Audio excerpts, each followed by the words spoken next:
What's going on, guys, and welcome back to another episode of Career Mode. This is episode number 241, and we're starting today's episode off with a game against Borussia Dortmund in the Champions League, the second Champions League group game. Of course, we drew the first one home to Ajax in the group of death. Of course, we've got the four teams are, of course, Atletico Madrid, Borussia Dortmund, Ajax, and Juventus. So taking on Dortmund away from home here in Germany was always going to be a very difficult game, and of course, we wanted to get the 3 points after only drawing the first one, but we got very lucky there when we just headed the ball wide of our own post. But it was a really difficult game. You know, Dortmund had a strong defense, and every time I managed to get myself through, I wasn't really taking my chances. You know, there was a great chance for Jimenez, and as per usual, I decided to chip it like an idiot, and Dortmund ended up managed to get the ball clear.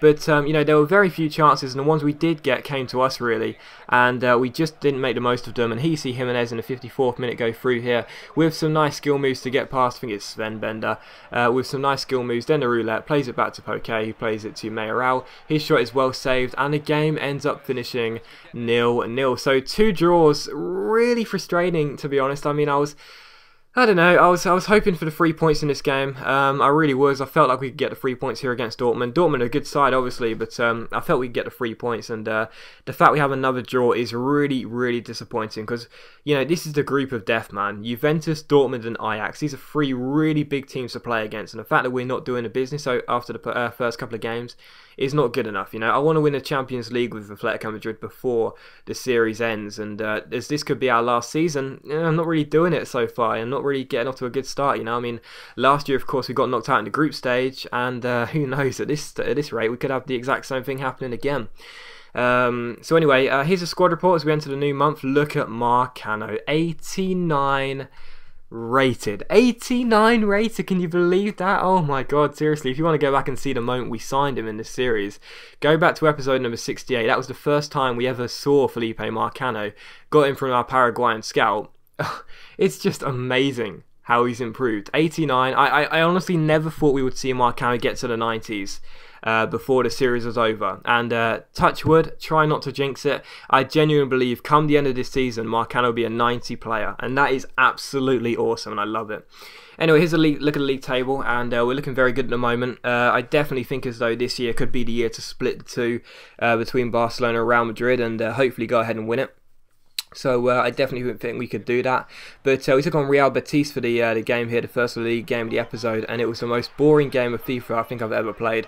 Barely anything happened until the 90th minute where Marcano chipped through Trouserman, and Trouserman's shot was well saved by the goalkeeper, and from the corner, Betis managed to clear it, and the game ended up finishing 0-0. So 2 0-0s in a row, and it was just like, oh my god, like when am I going to be able to score a goal? Because the chances we get, you know, that are very far in... No, what was I going to say? The chances we get are very minimal. We barely ever get any chances. I mean, of course, legendary in 4-minute halves is going to be, you know, very low in terms of chances, in terms of goals. But you know, when we go for on goal, I'm just not taking those chances, and that's exactly what happened in that game. We got one chance, I didn't take it, and we had to have another 0-0 draw. So really disappointing. But anyway, we got an international break here, so we could see how Spain are doing in Europe here, the Euro qualifiers. We beat Romania 3-0, and then we drew with Northern Ireland 1-1. So not very good. You know, I thought we would have won that game, won both of those games, but I guess we'll take the 3 points off Romania, and we still sit top of the table. But we took on Real Sociedad for the following game here in La Liga, trying to get back into winning ways, really. And like I say, we haven't really been taking our chances, and I thought, you know, the first thing I want to do in this game is run straight towards goal and take the chance, and that's exactly what I did. Diaz de Soria, 2 players involved, and Diaz de Soria with every single touch apart from one, which was the kickoff, and that was an absolute lovely goal by Diaz de Soria. The Trouser man, of course, runs through, nice pace, nice skill, and puts it into the back of the net. So 1-0 to Atletico Madrid, and we were in front in the first couple of minutes from the first attack. But in the 9th minute, we got very lucky here when Diaz de Soria came through, just about managed to keep hold of the ball, and Trouser man diverted the ball in, following a deflection from Areola Sagana. So we managed to get the 2-0 win. Like I say, very few chances in the game. Both of the main ones were the goals that came in the first 10 minutes. So, I mean, that's more like it. You know, that is more like it. You know, taking those chances. We may not get very many, but we take them. And we get the win, which is great. And we keep the pressure on Real Madrid to match us. But anyway, we take on Juventus for the 3rd Champions League group game here. And Juventus, of course, I would probably say the toughest team out of the 4. Probably tougher than us. Yeah, I'd say Juventus the toughest team at this stage in the game. And we took on Juventus here at the Vicente Calderon, and we had the first chance in the 15th minute where Mayoral came through, but his shot was well saved by the goalkeeper, and we tried to work our way inside. Diaz de Cerrillo's shot was blocked.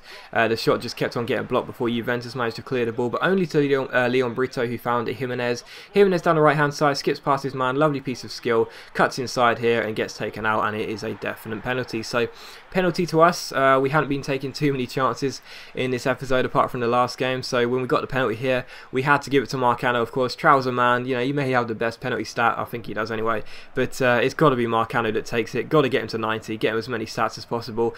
Juventus players are trying to put him off as they walked into the box there, but Marcano was not put off, and he sent the goalkeeper the wrong way. So 1-0 to Atletico Madrid. Penalty getting us the goal, not exactly the preferred way of scoring, but a goal is a goal, and we were 1-0 up here against Juventus, looking like we could have our first win in the Champions League group stage finally.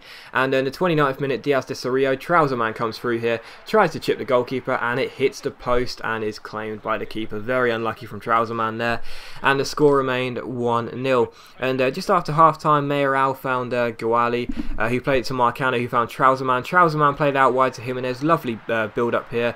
Jimenez comes through and he hits the bar, and then Mayoral ends up blazing the ball over the bar, and there is the ice cream man, ladies and gentlemen. Ah, dear.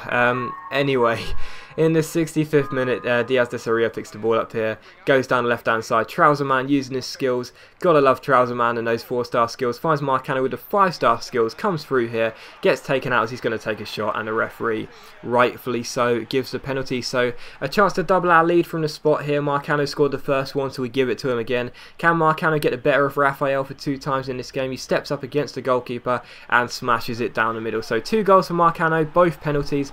Not exactly convincing, but we're taking the chances we get and we're scoring the goals, and that is the most important thing. So we were 2-0 up here, but in the 77th minute, Juventus came through. I thought, you know, the chances of them getting back into the game were minimal. They'd barely been attacking, but they did manage to get themselves a goal back. It was Gabbiadini, and I was thinking, oh man, the nerves are coming out here. Gabbiadini puts Juventus back into the game, and I was like, oh man, this is just not going to work for us. But anyway, with 8 minutes to go, we were doing our best to hang on. Juventus were finally coming through. What a great save this was by Ure, and then Quintero heads the ball away for a corner. I was defending for dear life to make sure we would finally get our first win of the Champions League group stage, and you know what's going to happen, don't you? Paul Pogba swings in the corner, and it is headed in by Rugani. So Juventus came from 2-0 down to level the score at 2-2 in the final 20 minutes, and I had just thrown away what was going to be our first Champions League win at the group stage, and I was absolutely livid with myself. However, straight from kickoff we managed to regain possession, and when Ensaya found Santos Jr.,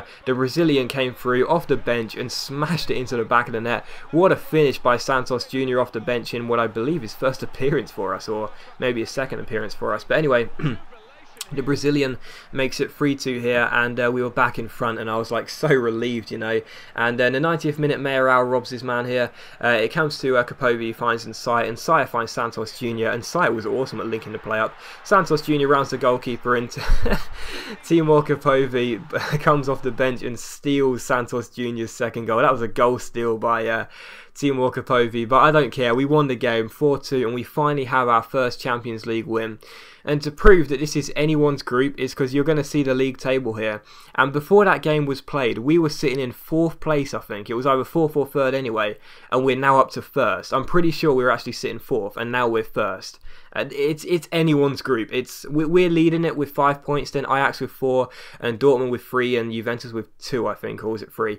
But anyway, it's anyone's group. It is such an awesome group. This is the most fun I've had playing in the Champions League group stages ever. It is awesome. It is anyone's group, and it is absolutely awesome. So yeah, it could go anywhere. It could go to anyone, and I'm really enjoying it. And I was just really relieved to get our first win of the Champions League group stage.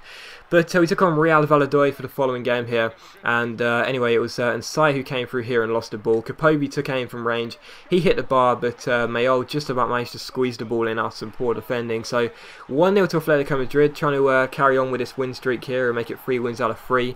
But in the 25th minute, Valladolid picked the ball up here and came through. Zubi down the left-hand side found Magales, and Casemiro, I thought, made an absolutely inch-perfect challenge, but the referee said no.